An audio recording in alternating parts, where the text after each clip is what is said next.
And so we went to prison, and these guys are like 25 years to life. Most of them are life sentence guys. Wow. And we just go in and like they just started doing worship. And then all of a sudden, just like guys, again, like life sentence men were on their faces crying. They're singing Waymaker. And then all of a sudden we go into and like 9 guys want to get baptized. So we baptize 9 guys. All of a sudden this chaplain lady goes up and starts playing piano. And then we start worship all over again. Like it took like 3 hours of the day. This guy walks up and says, "What are you guys excited about for heaven?" One of the inmates says to be like eternally hugged by Jesus because nobody's ever hugged me. What's up, everybody? Welcome back to the Andrew Ramon Show. I'm so happy that you are tuned in today. Hey guys, we got a special episode, so I'm glad that you're not missing it. And while we're talking about not missing episodes, hit the subscribe button, the follow button, the notification, all the laundry list that we got to do. But without further ado, I want to introduce our guest today because I have a privilege of speaking with Isaac Holt. So he's the Director of Innovation for God Behind Bars. We're going to learn more about this ministry, but it's a ministry that's helping inmates experience God and his transformative power. I've been following them for some time now, and it truly is an honor to have Isaac here with us. So without further ado, welcome to the show, Isaac. Hey, thank you so much for having me, Andrew. It's so nice to meet you and just even just be with you and all the people who subscribe and listen to him. Hit the subscribe button and like this already before you even hear it. Before you even hear it, just put faith and just hit the subscribe button. Yeah, man, it is, man. I'm super excited about this conversation. Like, and Isaac, thank you for your time. And man, I'd like for you to just kind of get us going a little bit. Take some time, introduce yourself, and really maybe give us a little bit of the history of God Behind Bars and what you guys do. Yeah, absolutely. No, I'm Isaac Holt. I grew up in Colorado, and I moved to Las Vegas to become a creative director at a church there. And okay. And then I did that for a little bit and started getting involved with God Behind Bars, who's from Vegas. So their headquarters are in Vegas. And I just met the CEO, fell in love with the ministry and came on staff there.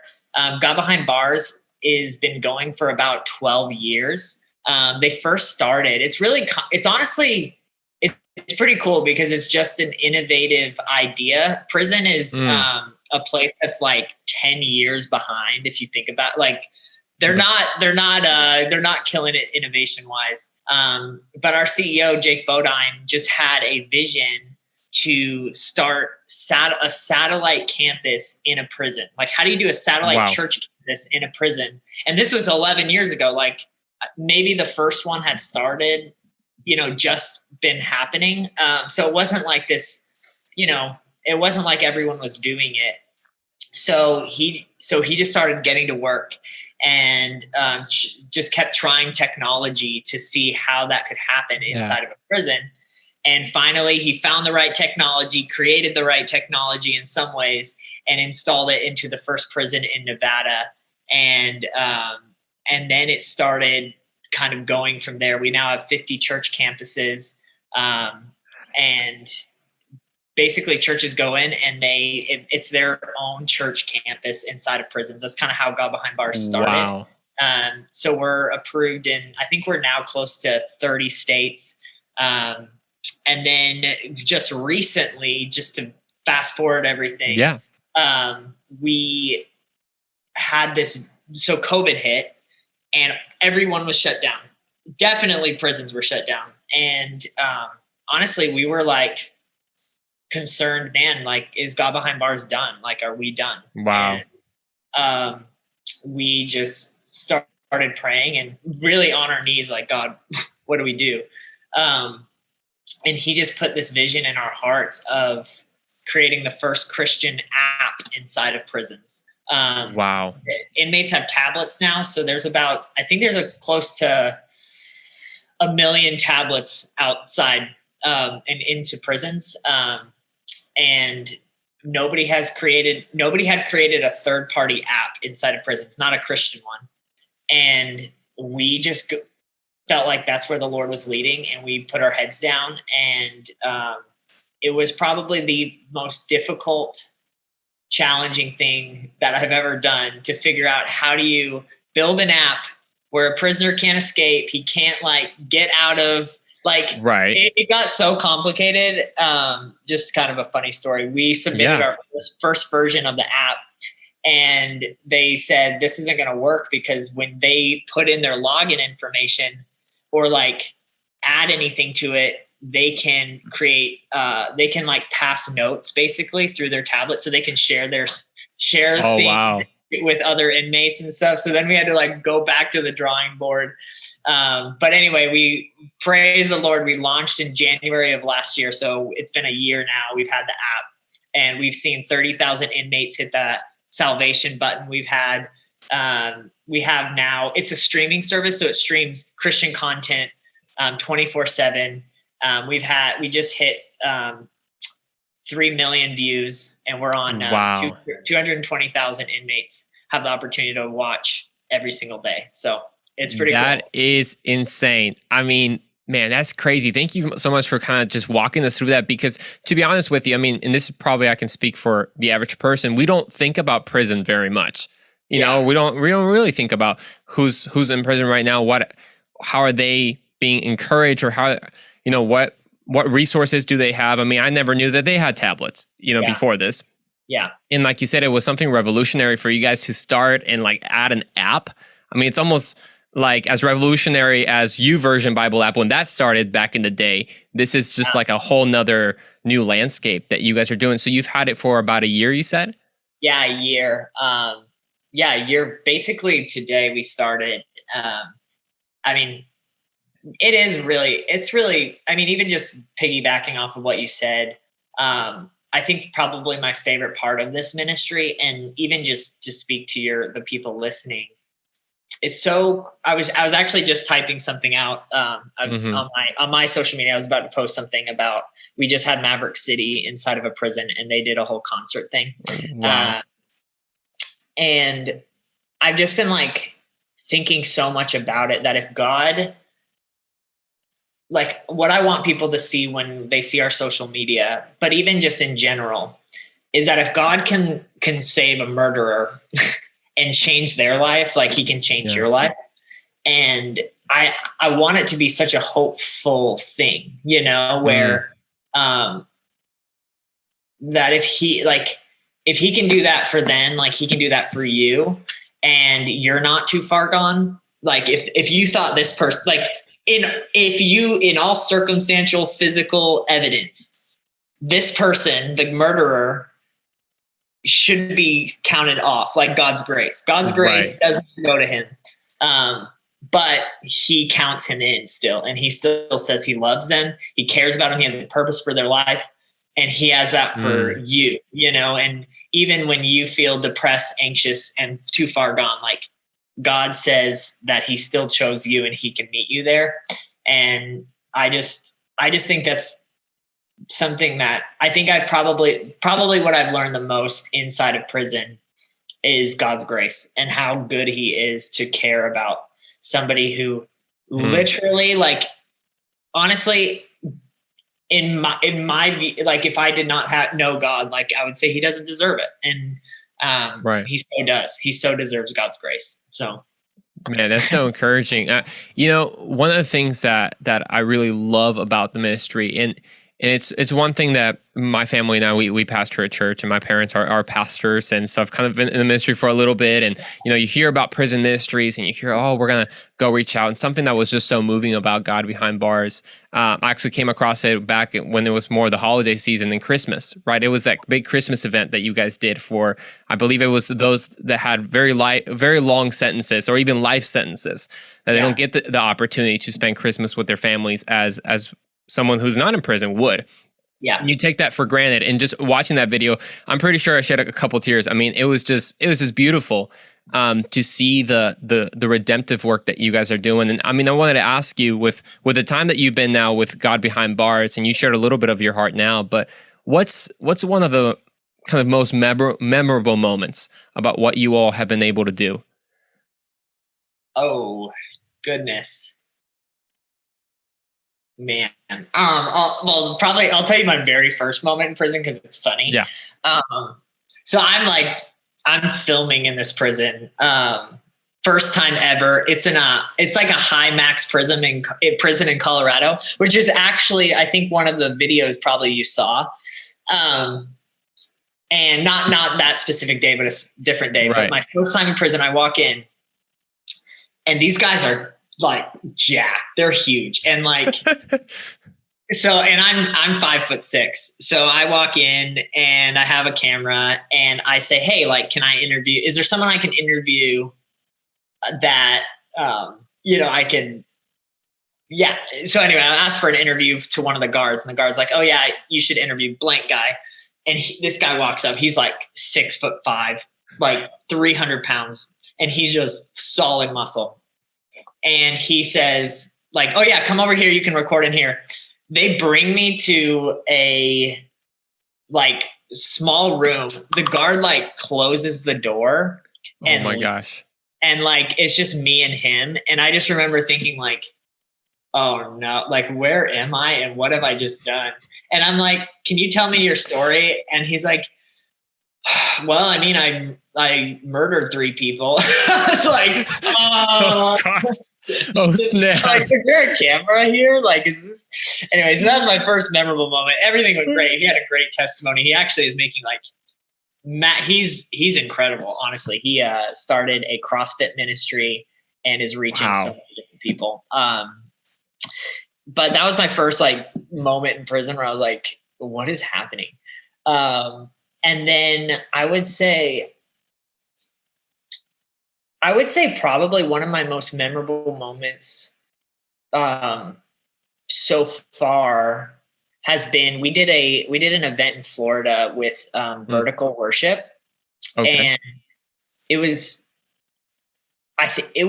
so we went to a prison and these guys are like 25 years to life. Most of them are life sentence guys. Wow. And we just go in and like, they just started doing worship. And then all of a sudden, just like, I don't know. I mean, it was such an unbelievable experience because I felt like God just moved so much. And like guys, again, like life sentence men were on their faces crying and they're singing Waymaker. And then like, so we do that and I'm like, great experience. And then all of a sudden we go into and like 9 guys want to get baptized. So we baptize 9 guys. Wow. And then all of a sudden this chaplain lady goes up and starts playing piano. And then we start worship all over again. Like it took like 3 hours of the day. I actually had to, because we were at time limit, I had to literally like say, we got to stop, like, or we're going to be here all day and we're missing flights. Wow. And I think it was just to see God move in these guys' lives. Like one guy said during that time, because we were just recording the whole thing, we were just like going. And one guy's like, this guy walks up and says, what are you guys excited about for heaven? And one of the inmates says to be like eternally hugged by Jesus because nobody's ever hugged me. And wow. And it was just moments like that where you're just like, these men have experienced so much, like, and have just, I mean, even just some of the women in prison. I was just thinking about this the other day, like, honestly, have never been told that they're beautiful or they're loved or they have purpose or matter. And that's like a reality. I think in our worlds, I don't want to speak for you because I don't know your world. Yeah, no. But I think and I don't mean to put it in class, but like in a middle class kind of world that a lot of us live in, I think it's crazy to me. Maybe even the gap that we have in people of like understanding where they come from. And I mean, seriously, like some of the guys tell me about their gang life. And I'm like, I am so far removed. Like I'm kind of, it's like right near us. It's all around us. Like if you live in Dallas or Atlanta, like there's gang stuff happening and we don't even see it because we're not even Right. really in tune with it. Right. But someone from that life can like be in a situation and he can see it and honestly get involved with it. And he kind of knows how to Wow. do it. And it's just interesting how, when you hear stuff like that, like probably a lot of people listening may not have ever, like they probably have been told they're beautiful, like, you know, and I'm not saying that for everyone, and I'm not negating anyone's problems in our lives. Like we all have, Right. we all have brokenness, but I think, when you're in that situation and you hear something like that, and then you see God work in these guys and see them become who they really are. Like how crazy is it that they can live out their purpose inside of a prison. Like that's crazy, you know, like yes. I mean, seriously, in our like idea of what's living out your purpose, it's like, how many Instagram followers do you have? You know, like Right. that's your purpose, which I disagree with, but Right. like, you know, I don't know. Man, no, but that's incredible that you share that, because it is a perspective shift. You know, Yeah. like you said, of course we have our real problems in our lives, but it does widen your perspective to, number one is, hey, you're not the only person in the world. You know, the world doesn't revolve around you. There are people with real stories, and they're not just people part of your journey. You know, they have their own story that God is doing in them. And I think a key thing that you mentioned right now was that how crazy that you can live out your purpose in prison. That is mind blowing, because we feel, even having the freedom of not being in prison, we feel like we're so limited. Oh, I can't live my purpose. Or I don't have this, I don't have that. And you're like, well, there are people in prison right now living their purpose, right? Because of Jesus. Yep. And what God is doing. And really, I guess I wanted to get your take as we start kind of wrapping up our conversation. I'm super thankful for the time that you've shared with us. I mean, this is the first time I've ever talked with someone who's had the experience that you're talking about, of just going into prisons for the first time. I mean, if I would have had the same situation you had of sitting down one-on-one with a prison inmate twice my size, then man, my heart would have been pumping hard. Yeah. But I want to get your take, and what would be a message maybe that, and you've been maybe sharing it in some kind of bits and pieces, that you would share to this generation based on your perspective that you've had over the years working with God behind bars. I mean, how has that impacted your faith, and what would you share to this generation listening? Man, I think there's a lot I probably would want to share, because there's a lot that I feel like is just building up inside of me when I look at just honestly what's happening with social media, with people feeling, even with just modern day Christianity in some ways.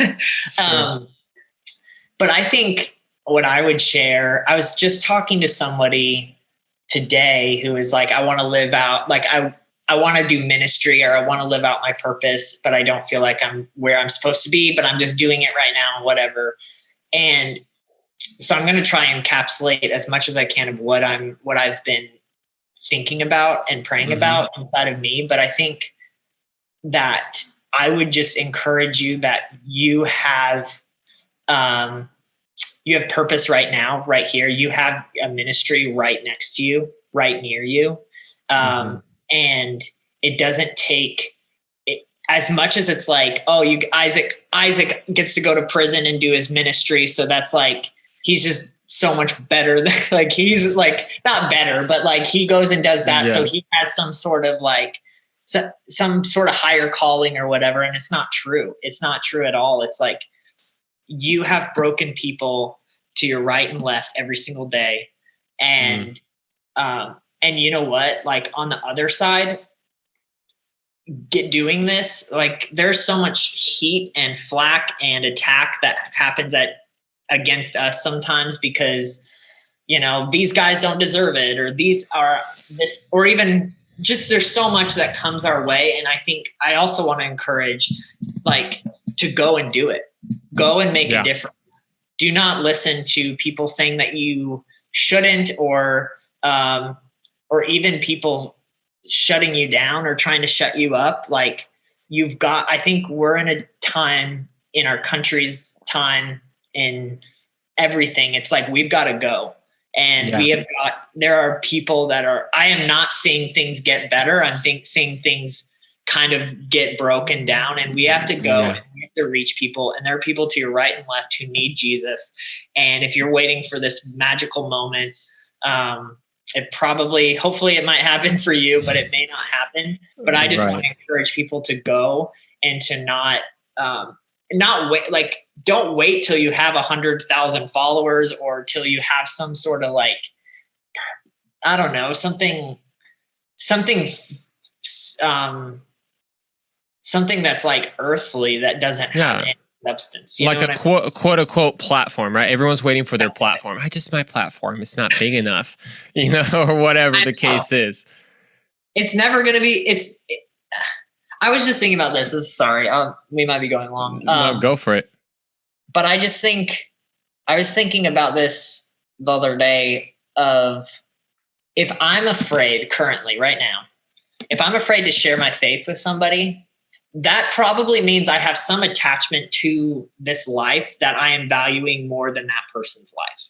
Like, just straight up, I'm just like cutting all the crap, where it's like, not like, oh, like I'm busy or I'm not this or I'm not that, but at the end of the day, I value something else. I value either how I look, feeling how I'm going to feel or uncomfortable, more than I value that person knowing that Jesus died for them, if that's what I truly believe.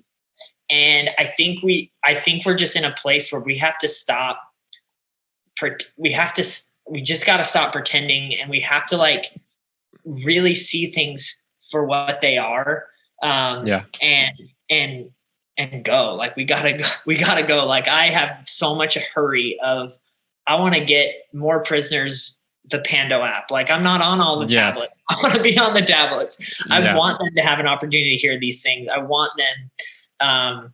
Anyway, so that's it. Man, that's powerful. Hey, preach, man. It's all good. It's all good. And I love it. I love that. And to your point is basically cut the drama and let's get into the mission of what we're supposed to do. And I mean, if right now we feel the pressure of not wanting to share with the little, maybe the small group that we have. I mean, imagine sometimes we ask for a bigger platform to have more opportunity, but then the bigger platform is the more pressure. And then, if we can't share the gospel with one person, how do we expect that we're going to share the gospel with 100,000 people? With that pressure. And man, thank you so much, Isaac, for your time, man. And well, before we wrap up, I'd love to know, I mean, you're the innovative director. Tell us how we can be part of what you guys are doing. Yeah. I mean, I think probably where we're at, like, we have been growing so much and so fast. And currently right now, to get our app on a prisoner's tablets, it costs around $18 per tablet. And again, we started at 0 when we first started. So to get on 200,000 tablets, we've had to raise a couple $1 million, and we have a lot of $1 million to go. Again, getting people are like, I want to volunteer, but getting people inside of prison is actually like a lot harder than it seems. So I mean, I think whoever's listening, like if you have a heart for prisoners or a heart for helping, or even just are looking for a nonprofit to give to, we would love to be considered to 100%. Help kind of bridge the gap, because we just have we're really trying to, I think we've seen the Pando app do more than we've ever seen. We actually have inmates who get out of prison and watched a church on the Pando app, and they go and they'll travel across the country to go visit that church. Wow. That is incredible. Yeah. And our hearts are always, it's not just like, let's go help them in prison and then they're gone. Like, our mission statement is to, we exist to reach people, reach inmates for Jesus and connect them to the local church. So our big thing is like, we want them inside of local churches so that they can find community. Yeah. And we've seen the Pando app be able to do that on a mass scale. So if we just need the finances to reach 700,000 inmates. And that's 700,000 inmates, not even a year. So if it actually changes tablets 3 times. So if we hit 700,000, that's close to 2 million inmates that we could have, that we could reach in a year. And there's only there's about 3.1 in circulation every year. So we could reach almost the entire population with Jesus if we have the finances. That's incredible, man. That is incredible. And I completely agree. I mean, at the end of the day, we have to put our money where our mouth is. And with that, it's always a temptation. And even for someone who goes to church, someone who's been in the ministry, whenever people are like, "Oh, I love what you're doing. I love the ministry." Well, would you give? Well, then give, right? I mean, words can only take you so far.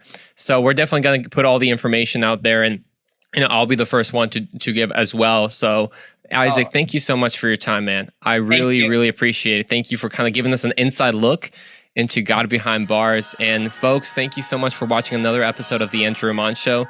Stay put. Hopefully you've already subscribed, because we told you like twice at the beginning of the episode. We told you. So make sure you subscribe now, and we'll see you in the next episode of the Andrew Ramon Show.